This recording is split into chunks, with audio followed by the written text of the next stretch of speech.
It's Lucy on Premier Gospel Music for Life, and this is Awkward, the show that gives you honest answers to awkward questions. And it's been a great week. I hope you're enjoying the sunshine here in the UK. And if you are listening online worldwide at premiergospel.org.uk, thank you for joining us. I have a special guest in the studio. Dr. Kate Middleton is here, all the way from Paris, actually. Hi, Kate. How you doing? Hi, Lucy. Great to be here. Brilliant. Well, tell the listeners more about who you are, because Kate Middleton is a pretty famous person.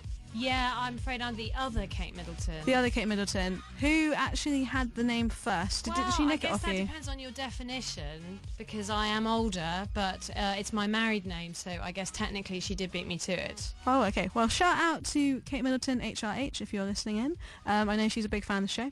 Anyway, Kate, it's great to have you all the way from Paris. Tell us more about yourself. You're from Premier Mind and Soul. What is that? Yeah, absolutely. So Premier Mind and Soul is an organisation. We are really passionate about mental and emotional health, and about the church, and about uniting those two things. So we're keen on great psychology and psychiatry, also mixing with great teaching about God and about Jesus, and helping and supporting the church, your church in your area, to do more supporting people who may be struggling with their emotional health. Brilliant. Tell us more about how we can find out more about Premier Mind and Soul. Is there a website? We have a website full of great resources.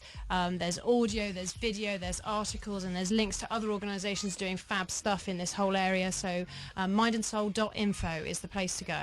That's it, guys. Mindandsoul.info. So if you're on the internet, check that out right now. So Kate, you come all the way from Paris, but you don't sound French. What's that about? Yeah, I know. It's kind of a crazy commute, isn't it? My husband is currently working in France, in Paris. So we live just on the west side of Paris at the moment. So I work part of the time in a church there, or I work with a church in that area. But also I work with a church in Hitchin in Hertfordshire. So big shout out to anybody from Hitchin Christian Centre who's listening.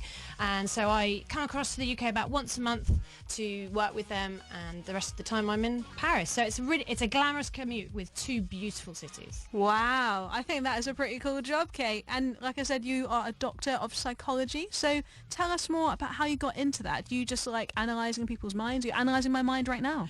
No, I'm afraid not. Not as exciting as it sounds, really. I've always been really passionate about people and about the way that people think and what makes you tick, and about emotional health. My big passion is about helping people to reach their full potential in life, and I've always been really interested in how the way that emotions affect us and how we deal with emotions, how that can sometimes limit what we can and can't do in life. So that's always been something I'm interested in. But I started out as a medical, studying medicine at uni. Oh, serious. And then felt a real call to move away from that. So actually didn't complete that, but converted. I left after my undergraduate degree. I have an undergraduate degree in that, and then converted to study psychology. Wow. Whew. It sounds like you've had such an adventurous life already. Wow. I really respect people who do medicine. Like, it's 7 years of your life, you know. It's quite incredible. Yeah, well, it was easier in my day because we didn't have, student fees and anything like that. So that could be another show. Anyway. Big respect for people doing it now, yeah. Yeah, respect to you guys. Anyone who is studying medicine, shout out to you. So, Kate, today we've got lots of different topics I love to talk about with mind and soul. The science behind the teenage brain. You know, I've got a lot of questions about whether teenagers, that's my first question, whether teenagers really are as crazy as adults say they are. Like, parents sometimes just don't understand teenagers, and I think it'd be great to talk about that. Yeah, so it's a fantastic age. You know, through my work with the church, I meet a whole bunch of people of all ages, all backgrounds, and amongst that, I've worked with loads of teenagers, and there are a bunch of people I really love to work with. There's no age group like it for just the energy and the passion for how they approach life. But that brings with it some challenges, and yeah, emotionally things are a bit up and down, and I have a daughter who's 8, so obviously not a teenager, you would think. Not yet. But actually it's just about starting to hit that age where we're starting to see some mood swings and stuff like that. So parents, if you're listening, you're a parent of a teenager, you know, I know what that's like a little bit, and it's coming around the corner for me too. So I've worked with them in my role, but also I am a mum. So wow, I think that's a good balance, because you know, clinically, academically, you know what you're talking about, but also as a mum, you have your own, you know, children, which is brilliant. Absolutely. They keep my feet on the ground. Brilliant. So, I'm going to ask you another question, actually. You know, let's say Sunday morning, so you're about to go to church, and it's quite hard to get the teenagers up, you know, because it's like, oh, Mum, it's 10:30, can I just sleep in? You know, I was going to say, what is the science behind teenagers sleeping in? Is that actually an excuse, or is that something biological? Yeah, well, let's start a bit before that. If Okay, I can. rewind. Let's just think about what's going on for teenagers, because the thing to understand about adolescence, if you like, the teenage years, is that it's a time of really big change. So it's about the challenges of becoming an adult, and there's loads of social challenges to that and relationship challenges and stuff, but there's also a lot of stuff going on in their brains. We used to think years and years ago that the human brain was pretty stable. I've also got a 2-year-old, so everyone expects him to be fairly chaotic because he's 2 and he's still learning about the world and he struggles with his emotions sometimes, and that's what you'd expect. But actually what we know now, because of the advances in scanning technology and stuff, is that the brain goes through another period of rapid change where there's a lot of stuff going on in particular bits of the brain, and that's in those teenage years, in what we would call adolescence. And it's as dramatic a time cognitively, which is meaning to do with how the brain is changing, as it would be for my 2-year-old. And so yeah, we see some challenging stuff, and it's a tricky time both for teenagers but also for people who are trying to support them, For the parents and their youth workers. yeah, Woo! definitely. And it's also a time when, to be honest, life throws some really challenging stuff at you. You know, I look back at my years doing A levels and GCSEs and stuff, and it was I still have that nightmare. You know, when I have this nightmare that it's one of my exams the next day and I haven't studied enough for it. You know, Wow. that's like decades later. It is a hard time. It's not easy to be a teenager, even without the stuff that's changing in your brain. But there's a lot going on. There is a lot going on. Like you said, that there's exam, you know, season just upon us. You know, there's a lot of stress. Yeah, it's that time of year. You know, a lot of teenagers I know are going, oh no, I've broken out in acne. This is not cool, you know. But with being a teenager and all these changes, Kate, tell me more about the sleeping habit then. Okay, so the sleeping thing is really interesting because I'm going to say I have an 8-year-old who I really struggle to get out of bed already, so I'm in real trouble in a few years' time. But one of the things, if you think about how your brain does timing, so how your brain knows roughly what time of day it is, there are cells in your brain whose job it is to keep track of roughly where you are in the day in what we call your sleep-wake cycle, and they basically almost tick along. And one of the things that they control, amongst lots of other things, is the level of certain hormones in your blood. And there's a hormone called melatonin, which you've probably heard of. I guess a lot of people will have heard of, perhaps to do with jet lag and stuff like that. And the job of melatonin, amongst other things, is that the levels in your blood usually peak around your bedtime, around the time that you would expect to feel drowsy. And one of the things it does is it helps you to start to switch off, to get ready to sleep, stuff like that. And there is some really interesting research that shows that when you hit your teenage years, because of all the hormonal changes and stuff going on, sometimes the peak that teenagers have in those melatonin levels is delayed, so by like maybe 2-3 hours. So they're not going to feel drowsy right at that time in the evening when they need to go to bed, and they may even feel at their most alert at that time of day. And then in the morning, when you're trying to kick them out of bed, it's the last thing they want to do because their brain is still telling them to sleep. Wow. Whew. So much science. There's some science behind it, but what also probably happens is because teenagers, there's so much going on, and because of school stuff, and at the weekends, we all know teenagers, they like to sleep in. Well, who wouldn't like to sleep in if you get the chance? But so they probably, on top of what's going on in their brains, that probably also doesn't help that then at the weekends they sleep in. So their sleep-wake cycle, even, that can get really quite chaotic sometimes. And there are some studies that show that as many as 3/4 of teenagers have real problems with their sleeping. Wow. Whew, there's so much, like you said, behind this that I never thought about. So if you're a teenager listening in, or maybe you're at uni, you can just say to your parents, sorry, guys, my melatonin levels aren't that stable, so I can't go to bed right now. I think that's quite a good excuse. Heard it from Dr. Kate Middleton there. Anyway, if you are listening in, whether that is from the UK or abroad, tweet me at Premier Gospel. Let me know. Are you more of a night owl, or are you more of an early bird? Let me know. Tweet me at Premier Gospel. And if you've you've got any questions, teenage questions for Kate that are very sciencey, or you want to know more about why has your 13-year-old cherub turned into such a moody, little teenager, let me know. Tweet me at Premier Gospel, and here are other ways you can get in contact. Awkward. This show is all about awkward moments. Kate, you want to share an awkward moment with me? Yeah, so like you said already, if anybody missed it, I'm currently living in Paris with my family and I have a 2-year-old son. So imagine the scene. We're going into church. We're a bit late as usual. We're rushing in. I'm dragging him behind me because he's seen something on the street. And as we're going into church and the service has already started, he is waving at a dog on the street. And as we walk in through church, he shouts in that penetrating way only toddlers can. He shouts, "Au revoir, dog."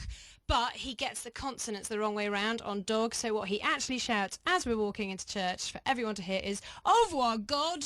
Oh, that's Definitely awkward. an awkward moment. That is very awkward. Well, Kate, we were talking before the break about the science behind the teenage brain, and I was asking you about sleep, about whether teenagers really need that much sleep. So carry on. Yeah, well, it's an interesting one. You say, do teenagers need that much sleep? And actually, they need probably more than you think. So in terms of, on average, teenagers actually need more sleep than most of us adults do. A lot of people might think they need less, but actually the average need for teenagers is about 9.5 hours of sleep per night. But very few of them actually get that. Like a lot of us adults, we don't get enough sleep, but for them particularly, they need a decent night's sleep. I'd love 9.5 hours. Me too. Woo, so tell me more about that. Like, you were talking about technology as well when we were off air. How does technology before bed affect the way that we sleep? Yeah, so that's probably it's a big issue for a lot of us, but particularly for teens, for young people who are using a lot of electronic devices. One of the interesting things that we were talking about is the way that your brain does the whole sleep-wake cycle and how it keeps track of roughly what time of day it is, whether you should be getting ready to go to sleep or not. And the cells in your brain that do that are connected to some cells in the back of your retina, in the back of your eye. So one of the things that helps your brain know what time of day it is the light that's around you. And so one thing that can affect your sleep is whether you have been exposed to light at a time of day when usually it would be dark. Okay. And something that's really interesting, there's been quite a lot of research about recently, is the impact that it can have if you're using like handheld devices that have a backlight on them. So some of the phones or some of the handheld computers and stuff like that, some of the devices that people use, because they're shining light as you hold them like directly into your eye, it basically confuses your brain, and that can delay the changes in some of those hormone levels, and so that your melatonin doesn't go up because your brain basically thinks it's still daytime. Oh, right. So would you say then using phones is not recommended then before you sleep? That's quite hard for a teenager. Yeah, well, it's hard. It's hard for me. I take my phone and just before I go to bed, I'd like to read the news, check out my Twitter account, stuff like that. Yeah, but the current advice is to try not to use it in like the half hour or so at least before you go to bed, or if you absolutely have to, perhaps don't have the brightness on full, so that so you can reduce the impact of it. But yeah, there seems to be some genuine evidence that may, particularly if you're vulnerable to struggling with sleep, you'll find it harder to drop off to sleep. Wow, well, you've heard it from Dr. Kate Middleton here. Using the phone before you go to sleep is actually harder for, trying to get some beauty sleep. So if you listen to the show, tweet me some questions maybe you've got for Kate, whether, you agree with what Kate said, that using your phone before bed is actually a bad thing, or maybe you use it all the time. I know I do. I check, maybe some emails, check what's going on in the world, and I actually sleep quite well, Kate, though. So I don't know what you think about that. So do I. But if you're, say, a teenager, or if you're just an adult, some people don't sleep that well, they struggle to sleep, you may find that something like that has a bigger impact than you think. Wow. So it's something to try, it's something to be aware of. And the other thing with using your phone a lot at night is that just if you want to go to sleep, it's not an instant thing. Your brain doesn't just switch off like you click a switch. How great would that be? So yeah, that would be great. But for a lot of us, you need to give your brain time to switch off and sort of ease yourself into sort of sleepy moments. Okay. And so if you're constantly checking your Twitter status or your Facebooking or something, it's just you're asking your brain to be very active. And then you turn your phone off, you try and go to sleep, it's not going to happen. Exactly. If you start dreaming about being on Facebook, you're on it too much. When we with our little kids, we try and get them into a good pattern of preparing them for sleep. I know my son, he always has his bath and then he reads his stories and stuff. And actually as adults, particularly if you struggle with sleep, it's worth thinking about that. Get into a little bit of a pattern of what you do to prepare your brain to sleep. Brilliant. Well, Kate, we're going to go into a break. But after the break, what are we going to be talking about? Well, I think maybe it'd be interesting to think about the different stuff that's going on right through adolescence, because it's a big old time frame. So I think we're going to have a little think about what's going on at each specific phase. Okay, and we'll hear the science behind that from Dr. Kate Middleton, everybody. She's in the studio. She's great. Anyway, we're going to be back after a break, so stay tuned.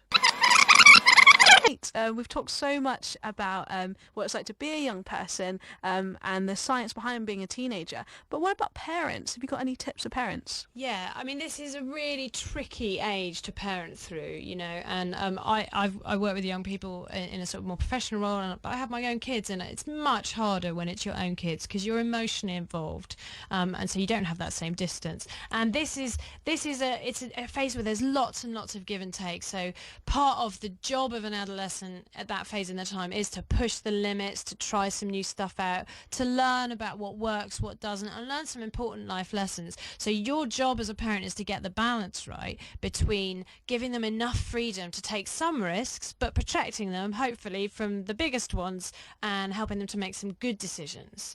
But it's a really hard one, and from both sides. So, you know, if there's any teenagers listening, go easy on them, because it's not always that easy. And parents do make mistakes too. And in those moments when emotions are flaring, it's tough as a parent not to lose it yourself. I bet, you know, you have a lot of patience. I mean, even to have kids anyway, but when it gets to teenager stage, it's easy, you know, to get rattled, isn't it? Yeah, definitely. And I think there's a good message in those moments when it's really kicked off and your teenager's lost it, you know, particularly if you're really angry. We know when you're really seeing red, you're really cross. It's hard to think clearly, think logically. And teenagers, almost like toddlers, just like my little toddler son, sometimes they have those moments when their emotions have become so powerful and so overwhelming, they just can't process, they can't think clearly. And that sometimes is the time when the parent decides now's a good time to try and have a chat. Let's talk about the way you just spoke to me.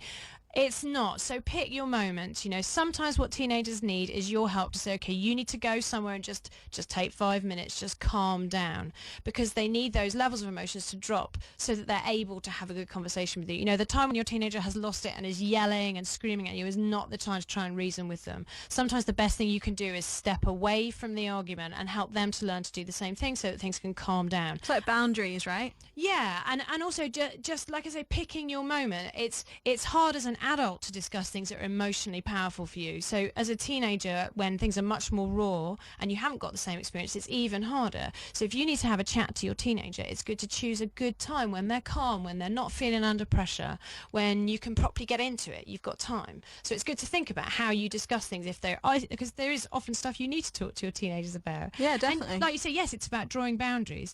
It's good to understand the influences of their emotions and their hormones and stuff, but at the same time, there are some things that they're not acceptable, and teenagers need to learn that. And so we've got to really be wise about how we balance controlling our teenagers, but also giving them the freedom that they need to learn, and the independence and the responsibility, so they can start to take that responsibility for themselves. Absolutely. I was thinking actually when you were saying that about the control, about how can we make sure as youth workers and also parents listening in as well, that we don't become like overprotective, because as you said, being a teenager is the experimental, the adventurous phase. How how do we make the boundaries of not being too overprotective? And one great thing you can do with teenagers is encourage them to do some really positive risk taking. You know, this is a really exciting phase of their life. Everything is still up for grabs, and the temptation and the pressure on them is to narrow things down really quickly. But we can encourage our teens to give new stuff a go, try things out, you know, maybe get them to try something out, something socially that they've never done before. Maybe join a new club, go meet a new bunch of people. Maybe there's something emotionally they can do. Take a risk. Ask someone they don't know that well to go out to the cinema with them. Maybe try and build on a friendship, or maybe there's something physical. You know, like a lot of youth workers will take teenagers, young people on these weekends where they can try things like abseiling or stuff like that, and that's great because it's about exploring the boundaries and getting some of that adrenaline rush, but in a safe, healthy environment. And it's about challenging emotions like anxiety that can be really hard to deal with, and learning that it's okay. Sometimes we can push through anxiety. Absolutely. Wow. So there's so much some really wisdom. positive stuff you can do with teenagers to help them learn and help them grow. Like you say, it's positive. It's not just saying the negative, going, oh, you can't do that, or you need to listen to me. It's actually, well, it's great to take risks, but these are great risks to take as well. And I love working with teenagers because even though sometimes it can feel really frightening, they can get themselves into places where things feel really hard and scary, and maybe they're doing some stuff that looks really alarming. Everything is still up for grabs when you're a teenager. So it's much easier as a teenager to stop and think about the way you see the world and what you think of yourself, and re-challenge that, and perhaps change perspective on some of the stuff that you thought or other people have said to you than it is as an adult. And teenagers, sometimes they can seem like they're self-destructing really quickly, but with good support they can also turn around just as quickly. So the same things in their brains that can sometimes cause problems are the things that make them such an exciting bunch of people to work with. Wow. And you know, they're not as limited in the way that they see the world as we are as adults, because they're much more open to new experiences, trying something new, giving something a try.